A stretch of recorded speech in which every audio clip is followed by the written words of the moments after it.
Okay folks, I have a 1998 Chevrolet Cavalier.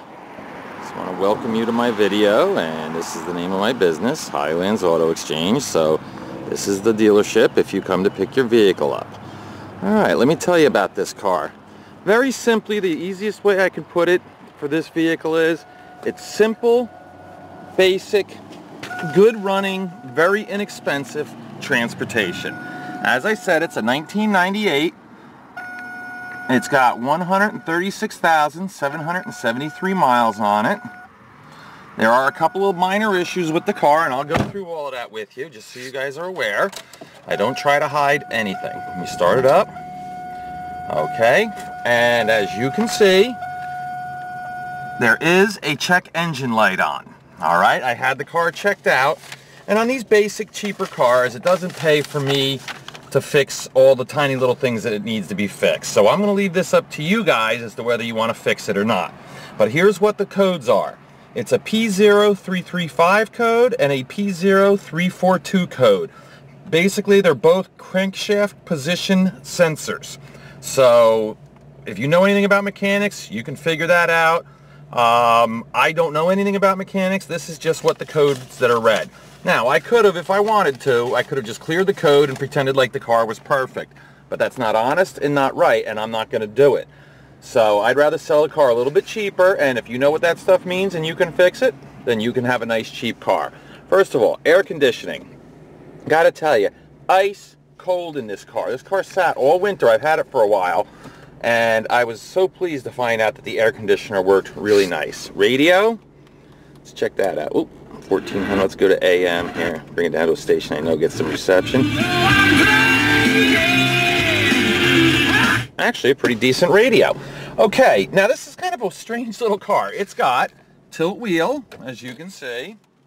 Okay, it's got cruise control, and I checked it. I drove this car about 15 miles before I did this video, because I like to drive them a little bit to see what I'm talking about. Cruise control does work. Tilt wheel, delay wipers, power door locks. Strangely enough, it's roll-up windows. I don't get it. The interior is decent. It's not fantastic, but it definitely is representative of the year. Okay, now you can see, the seat does have a couple little stains in it. They may come out, they may not. I don't know. And let's see. Let's go out and we'll check the outside of the car now. And I'll go over everything else I know about the car. Here's your driver's seat. It's not all beat up and everything. It's got a little tear right there. So you can see a couple little stains, no big deal. Move that, it does have a floor mat. Of course the carpet's worn a little bit. Okay, look at that, on the pedal it says it's got anti-lock brakes too. I love that. I think that's a great feature. Alright, let's do the tires now. Alright, left front tire. That actually feels pretty darn good. I'd say that's probably 80-85% of the tread left. Maybe even a little more. Rear tire, same thing. That's probably more like 90% of the tread left. Come around to this side, and yeah, again, 90-95% of the tread left. And this one is like the other side. So yeah, I'm going to say the front tires are probably 85-90% of the tread. Rear tires are 90-95%. All right, let's go over the body. Right front fender, the paint's shiny, clean, and no visible marks. All right, right front door, does look like there's a little bit of rust starting right there. Alright, I probably should have unlocked this for you guys. Right rear door, it looks pretty nice. I don't see any problems there. Okay, quarter panel. Nice, clean, and shiny. Let's go up and check the roof. Except for all these stupid little spots from the pollen. It's been crazy this spring with the pollen. Roof looks good. Alright, let's come around here. Looks like a couple of minor scratches on the rear deck. The rear of the trunk looks good. The bumper actually looks really nice and in good shape. It doesn't look like this car's been beat up a lot. Alright, let's go. This quarter panel looks like there's a little ding here. A couple little... Oh, actually, no. That's nothing but dust. Okay. Coming up this way. Coming around. Alright, not bad. Okay, let's hit the door unlock so I can go back and show you guys the doors and whatnot. Actually, you know what? I want to show you the trunk, too. So let me take these keys out and I'll open the trunk up. Usually I'm a little better prepared than this, but for some reason today I guess I'm not. All right, let's go. Let's check the trunk. Okay. Now, as you can see, I can't tell, is that a fold-down seat or not? It looks like it is, though. Pretty spacious trunk, you know, for a little car. Under here, as you can see, spare tire and tools are present. All right, let me put my plate back in here. We'll close this up. Come back around this side here. All right, here's your door. Here's the passenger side, as you can see. Pretty decent shape. You know, of course, it does have that little spot of rust I showed you on that door. Let's check the back seat out. Wow, this looks really nice in the back. Nice and clean. This is a terrific little car if you got, if you need like a second commuter type car, you know, that gets good gas mileage. Or if you have someone new, a new driver, there you go, there's that door. If you have a new driver, this would be a terrific little car for them. You know, nothing super fancy, but it's going to be a very inexpensive car. So, I mean, if, you know, they have a little fender bender or something with it, it's not going to break your heart, you know. All right, yeah, this looks actually pretty decent on this side. And on this door, looks like we do have a little bit of rust starting right there. Yeah, I mean, what do you want? It's a 98. You know, I've yet to find a 1998 vehicle that's perfect. See, there you go. And, of course, here's your driver's door.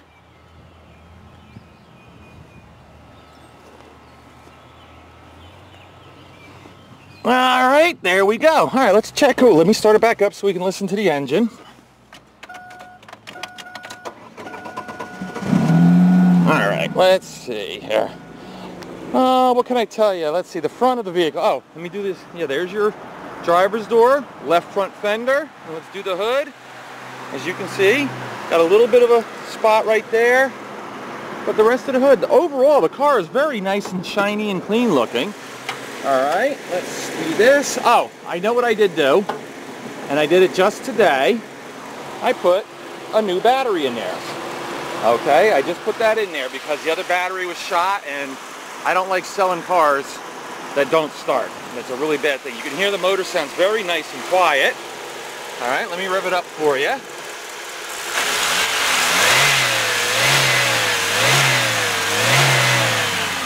Now again, you don't need to be a mechanic to know that that sounds good. There's no taps, no knocks, no, you know, just bad, ugly sounds. And there's no, you know, it doesn't smell bad or horrible or anything. Anyway, your front bumper actually looks pretty decent. As you can see. Let's see if I can get underneath here at all. I don't know if you guys can see anything in there, but I always like to show underneath if I can.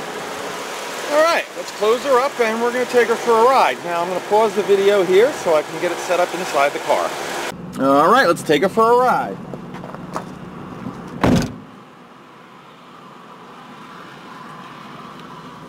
All right, now I have the camera set up on the headrest, so I'm hopeful that, you know, it's a pretty good angle and you guys, I just want, you know, just listen to the car, and I'll try not to talk the entire time. You know, just listen to how she runs. You can see that she shifts nice and smooth.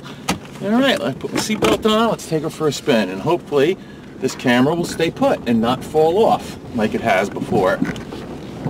All right, let's see. All right, here we go. No cars coming. Oh, they got that side of the road blocked. All right, here we go.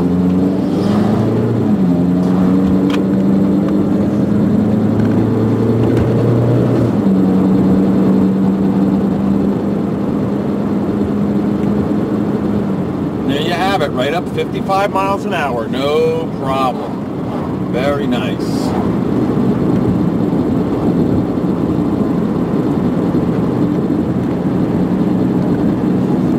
And let's see, let go of the wheel, tracks down the road nice and straight also. So this is, like I said, it's going to be a cheap car and it's a decent running car. Roll this window up so we cut down the wind noise. I'll do a turn around here, and then we'll head back. The brakes feel good. I'll do a little brake test. I want to double check, make sure the ABS works and everything.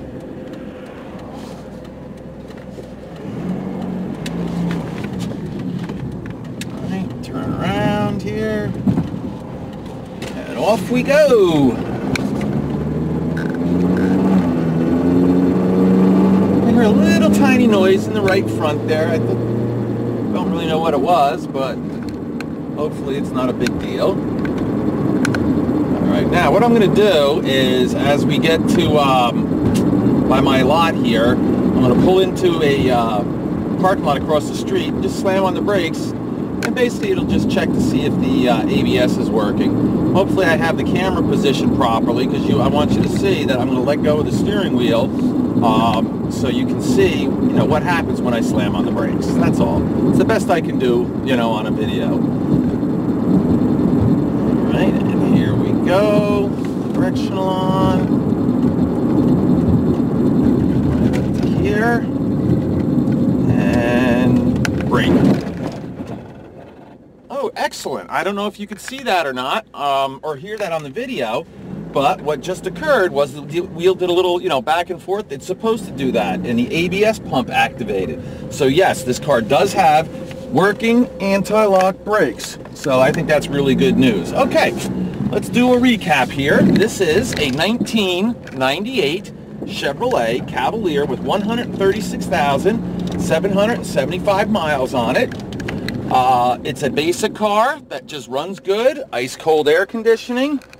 Yeah, let's see. Oh, it is a 4-speed automatic transmission, which is good for, of course, your fuel economy and whatnot. And basically, this is going to be just a very inexpensive, decent little car. All right, I'll take one more walk around the outside, and then I'll see if I can figure out how to get this. These videos I'm doing, folks, are a work in progress. I do the best I can. I just got this new camera, and I'm hoping it'll work out okay. Hopefully take a nicer video for you guys so you can see a little bit better, because I know it's very difficult to buy a car long distance. So that's why I do all of this for you guys. All right, and you can see it's a nice looking car, shiny, clean. The color, I guess you can either love it or hate it. That's up to you. And just one last reminder, it does have the check engine light on, and I told you what the codes were. It's just a, crankshaft position sensor is what it sounds like to me. All right, well, that's it, folks. And as always, I hope someone that needs a good, reliable, cheap little economical car, this could be the one for you. Thanks.